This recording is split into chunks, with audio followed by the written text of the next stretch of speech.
Sir वैसे अभी हम लोग आ चुके हैं बिल्कुल हमारे नॉर्मल स्क्रीन के ऊपर एंड आप सभी लोगों को पता ही है कि कल से वापस बाजार स्टार्ट होने यहाँ पे जाएगा और 5 दिन में से 5 दिन बाजार बिना किसी इंटरप्शन के यहाँ पे चलने वाला है क्योंकि फेब मंथ में कोई भी छुट्टी नहीं है। सबसे पहले किसी भी खबर के ऊपर डायरेक्टली जंप करने से पहले इंपॉर्टेंट चीज़ क्या है, यस बाजार का माहौल, ओवरऑल माहौल क्या बताता है। तो अगर हम लोग निफ्टी 50 की अगर हम लोग बात करें 5 दिन का, अगर मैं चार्ट पैटर्न ओपन कर लूँ तो देखने को मिलेगा हरा निशान देखने को मिल जाएगा। 100 पॉइंट की कुल मिला के तेज़ी देखने को मिल जाएगी, जिसमें से हम कह सकते हैं पहले के जो 2 दिन के आसपास का परफॉर्मेंस देखने को मिला था उनमें प्रेशर देखने को मिला था। रीज़न तो हर किसी को पता ही है, एक ही रीज़न है एंड तेज़ी बाद में देखने को मिला एंड उसके बाद फ्लैट परफॉर्मेंस देखने को मिला। उसके पीछे का भी रीज़न एक ही है, आप सभी लोगों को पता है, अदानी ग्रुप। यस दोस्तों, अदानी की फ्लैगशिप कंपनी अगर आप देखोगे पिछले 5 दिन में जिस प्रकार से चली है उसी प्रकार से बाजार में भी हम लोग को वही माहौल देखने को मिला है। फिलहाल अगर हम लोग बात करें शॉर्ट टर्म बेसिस के हिसाब से, आपको अच्छा लगे ना अच्छा लगे दोस्तों, बट अदानी ग्रुप के ऊपर ही आप लोगों का फोकस यहाँ पे होना चाहिए। इवन दो वो शेयर आपके पोर्टफोलियो में रहे या ना रहे, इसके ही चलते हम लोग को मार्केट का डायरेक्शन टेम्पररी बेसिस के ऊपर क्यों ना हो ज़रूर देखने को यहाँ पे मिलेगा। ऑलरेडी मैं चेन आप लोगों को बता चुका हूँ कि अदानी से रिलेटेड कोई भी खबर आती है तो यस वो बैंक्स को इंपैक्ट कराएगी। बैंक्स आप सभी लोगों को बताया फाइनेंशियल सर्विस को इंपैक्ट करेंगे एंड फाइनेंशियल सर्विसेज निफ्टी 50 को इंपैक्ट करेगा। ये ऑलरेडी हम लोग ये चक्कर यहाँ पे देख चुके हैं और ये चक्र ऐसा ही हम लोग को चलते हुए देखने को यहाँ पे मिल जाता है। इस हफ्ते की अगर हम लोग बात करें दोस्तों, सबसे खास अगर कोई पॉइंट यहाँ पे रहेगा तो दोस्तों वो पॉइंट यहाँ पे रहने वाला है इन्फ्लेशन।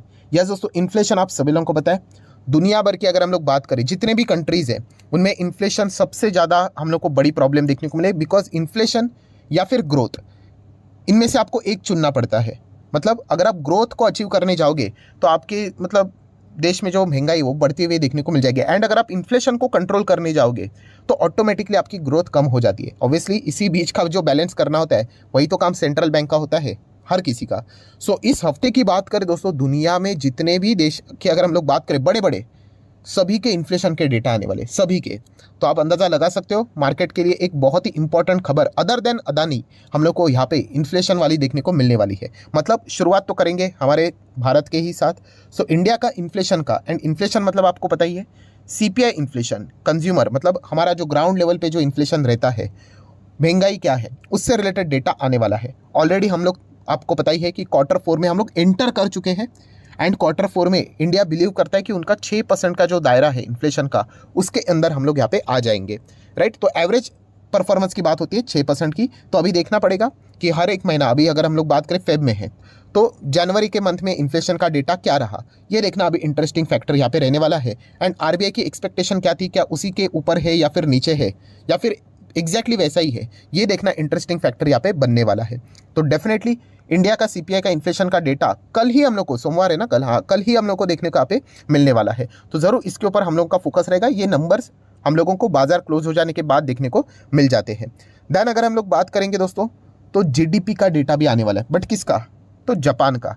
अभी देखा गया तो जापान का इन्फ्लेशन, जीडीपी का डेटा, मॉनेटरी पॉलिसी इतना कोई ना ध्यान नहीं देता है, राइट। बट हाँ कभी कभी अनएक्सपेक्टेड अगर कोई चीज़ वो कर लेते हैं, जैसे कि आपको पता होगा बीच में बैंक ऑफ जापान ने अनएक्सपेक्टेड मॉनेटरी पॉलिसी में बदलाव किया एंड पूरे बाजार में हम लोग को खलबली मचते हुए देखने को मिली। हाँ वैसा अगर कुछ हो जाता है तो डेफिनेटली मार्केट को एक रिएक्शन देने के लिए वजह मिल जाती है। बट यूजुअली अगर देखा गया 10 में से 9 बार इतना कुछ ज़्यादा हम लोग को फर्क पड़ते हुए देखने को नहीं मिलता यूजुअली। बट मार्केट है, 1% हम लोग को छोड़ना ही यहाँ पे पड़ जाता है, राइट। 1% बोलो 10% बोलो, ठीक है।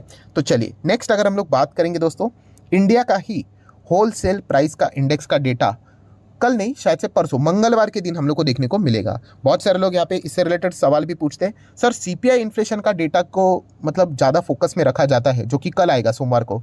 डब्ल्यूपीआई को इतना कुछ वैल्यू नहीं है क्या? तो ऐसी बात नहीं वैल्यू नहीं है करके, बट मेजर जितनी भी चीज़ें होती है ना वो सीपीआई के हिसाब से ही हम लोग को पता चल जाती है। आरबीआई जो भी रेट हाइक प्लस माइनस करता है उसका अल्टीमेटली इम्पैक्ट कंज्यूमर कस्टमर के ऊपर ही यहाँ पे जाता है, राइट, आम आदमी के ऊपर जाता है, इसलिए वो डेटा ही इंपॉर्टेंट होता है। अब ये डब्ल्यूपीआई इन्फ्लेशन का भी जो डेटा है ना, डब्ल्यूपीआई का, वो भी मतलब अनएक्सपेक्टेड अगर कुछ प्लस माइनस हुआ तब जाके बाजार में कुछ हलचलें हो सकती है, वरना देखा गया तो इतना ज़्यादा फोकस में नहीं होता है। बट आप चाहो तो इसको भी मंगलवार के दिन फोकस में रख सकते हैं, माइट भी ड्यूरिंग द बाजार आ जाएगा।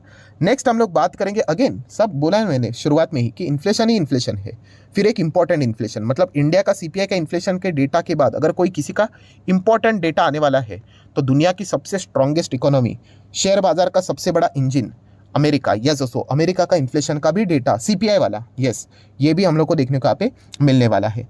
एंड डेफिनेटली आप सभी लोगों को पता है, हम लोग यहाँ पे चेक भी करते हैं उसको, बाजार खोलने से पहले वो डेटा आ जाता है, उसके प्रति क्या रिएक्शन रहेगा, अगर कोशिश मतलब टाइम मिला तो ज़रूर मैं उसको लाइव रिकॉर्ड करके आप लोगों को बताने की कोशिश करूंगा। थोड़ा सा एक रिएक्शन देखने को हम लोग को यहाँ पे मिल जाता है, एक नई लर्निंग देखने को मिल जाती है। सो डेफिनेटली अमेरिका में इन्फ्लेशन की क्या स्थिति है वो देखना इंटरेस्टिंग रहेगा। अभी इतने ज़्यादा रेट हाइक किए हैं एंड देखा गया तो डिसेंटली इन्फ्लेशन अमेरिका का नीचे आते हुए देखने को यहाँ पे मिल रहा है। सो इसलिए ये इंपॉर्टेंट फैक्टर यहाँ पे ज़रूर रहने वाला है। हालांकि एक थोड़ा सा मतलब बोलते हैं ना, डर किस बात का है कि अमेरिका में रिसेशन देखने को नहीं मिल रहा है। अगर आप जॉब लॉस डेटा देख लीजिए, स्ट्रॉन्ग आ रहा है, मतलब लोगों को नौकरियां मिल रही है, राइट, लोगों के हाथ में पैसे है।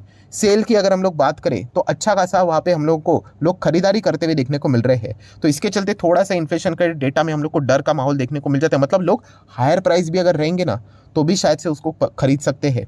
ये परचेसिंग पावर उनमें देखने को यहाँ पे मिल रही है। तो देख लेते बेसिकली क्या डेटा निकल कर आता है एंड इसके चलते अमेरिकन बाजार से क्या रिएक्शन देखने को मिल जाता है। नेक्स्ट बात करेंगे दोस्तों, अगेन इन्फ्लेशन किसका, UK, United kingdom, right, UK का इन्फ्लेशन का डेटा देखने को यहाँ पे मिलने वाला है। इन्फ्लेशन की बात करें दोस्तों तो मुझे ऐसा लगता है पूरे दुनिया में अमेरिका तो मतलब बहुत बड़ी इकोनॉमी, इसलिए वो फोकस में रहता है। मुझे तो सबसे ज़्यादा मतलब खराब परफॉर्मेंस तो यूके का ही लगता है, एकदम मतलब क्या बोलो, अभी इतना खराब परफॉर्मेंस है एंड ऊपर से रेट हाइक भी इतना छोटू सा रेट हाइक करते थे, राइट। बोलने के लिए तो बोलेंगे 6-7 बार किया, but 25 basis point 25 basis point 25 basis point, right. तो इतना सा रेट हाइक एंड वो भी डबल डिजिट में इन्फ्लेशन इनका चलता था।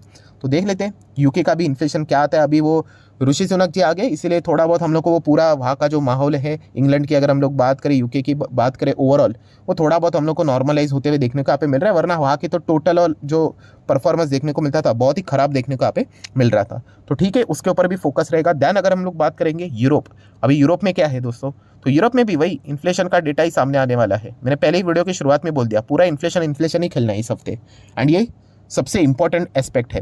अगर अदानी से रिलेटेड ये इश्यूज नहीं होते ना तो पूरा लेक्चर में इसी के ऊपर बनाने वाला था मतलब इसी से रिलेटेड हम लोग बात करते थे। बट मार्केट है, आपको पता ही है, अनसर्टेनिटी रहती है, आज अदानी कल कुछ और, कभी वॉर कभी इन्फ्लेशन। यही तो मार्केट की खूबसूरती है कि कुछ ना कुछ तो नई चीज़ें सामने आती ही रहती है। सो फिलहाल अगर हम लोग बात करें इन चीज़ों के चलते इस हफ्ते का बाजार बहुत ही ज़्यादा हम लोग को फोकस में रहते हुए देखने को मिलने वाला है। देन अगर हम लोग बात करें इंडिया के ऊपर वापस थोड़ा सा लौट कर आ जाते हैं। सो आप सभी लोगों को पता है 49th जीएसटी काउंसिल की बैठक हम लोग को 18 फेब को देखने को मिलने वाली है। ऑब्वियसली 18 फेब सैटरडे है, बाजार तो क्लोज रहेगा, बट स्टिल इसी हफ्ते में हम लोग को ये डेटा देखने को आप मिलेगा। तो माइट भी फ्राइडे के दिन आप लोगों को पता ही है कि इस वक्त जीएसटी की अगर हम लोग बात करें, सीमेंट कंपनीज की ओर फोकस रहेगा, गेमिंग कंपनीज की ओर फोकस रहेगा, उसी के साथ साथ गुटखा, पान मसाला जैसी जो कंपनीज रहती है उनके ऊपर फोकस यहाँ पे रहेगा। तो जो भी हलचलें होनी है वो हम लोग को उसके एक दिन पहले फ्राइडे के दिन माइट भी थोड़ा बहुत देखने को यहाँ पे मिल सकती है। डिपेंड करता है कि खबर क्या आती है, क्योंकि रिपोर्ट के जरिए खबरों के चलते उनमें रिएक्शन देखने को मिलेगा। जेन्युइन जो खबर रहेगी वो तो हम लोग को सैटरडे के दिन देखने को यहाँ पे मिलने वाली है। सो ये कुछ इंपॉर्टेंट ट्रिगर पॉइंट्स है जो कि इस हफ्ते हम लोग को देखने को मिलेंगे। देन नो डाउट इन्फ्लेशन के इतने सारे डेटा आने वाले हैं, इंडिया का भी आएगा, अमेरिका का भी आएगा, यूके का आएगा, यूरोप का आएगा। तो आरबीआई के ऊपर भी फोकस रख लेना, क्या पता है आरबीआई कोई सरप्राइजिंग मीटिंग शेड्यूल यहाँ पे कर दे करके, चांसेस तो कम है बट फोकस रखना चाहिए, दैट्स इट, इतना ही बताना चाहूँगा। नेक्स्ट बात करेंगे एफआईएस एक्टिविटीज़। सो 10th फेब की बात करें, जाते जाते फ्राइडे के दिन पिछले हफ्ते में एफआईएस ने नेट यहाँ पे बाइंग किया है, जो कि उन्होंने इस मंथ में, फेब के मंथ में सिर्फ पहले फेब को यहाँ पे किया था बजट के वक्त, उसके बाद लगातार वो नेट बिकवाली ही यहाँ पे कर रहे थे। बट ठीक है, सो ये डेटा आपको पता होना चाहिए। जैसे कि देखा गया तो उनका मोटा मोटी नेट इम्पैक्ट नेट सेलर के ही रूप में देखने को फिलहाल तो मिल रहा है, but no need to worry, side में आप लोगों को पता ही है डीआईएस मजबूत तरीके से यहाँ पे बाइंग कर रहे हैं। नेक्स्ट बात करेंगे दोस्तों, हाँ पुतिन, अभी अगर हम लोग बात करें एक नया झमेला हम लोग को बाजार में देखने को मिल रहा है। पुतिन की अगर हम लोग बात करें, उन्होंने बातें करना शुरू कर दिया, आपको पता ही है कि रशिया क्रूड ऑयल का प्रोडक्शन अभी हम लोग को कम करते हुए देखने को मिलेगा मार्च ऑनवर्ड्स। एंड वो उन्होंने कहा कि और भी कर सकते हैं, राइट। जो वेस्टर्न ने उनके ऊपर प्राइस कैप यहाँ पे लगाया था, इसके चलते वो एक्शन अभी ले रहे, ये बातें उन्होंने बोली। एंड इसके चलते बाजार में क्रूड ऑयल को थोड़ा सा ऊपर जाने के लिए एक्सक्यूज यहाँ पे मिल गया।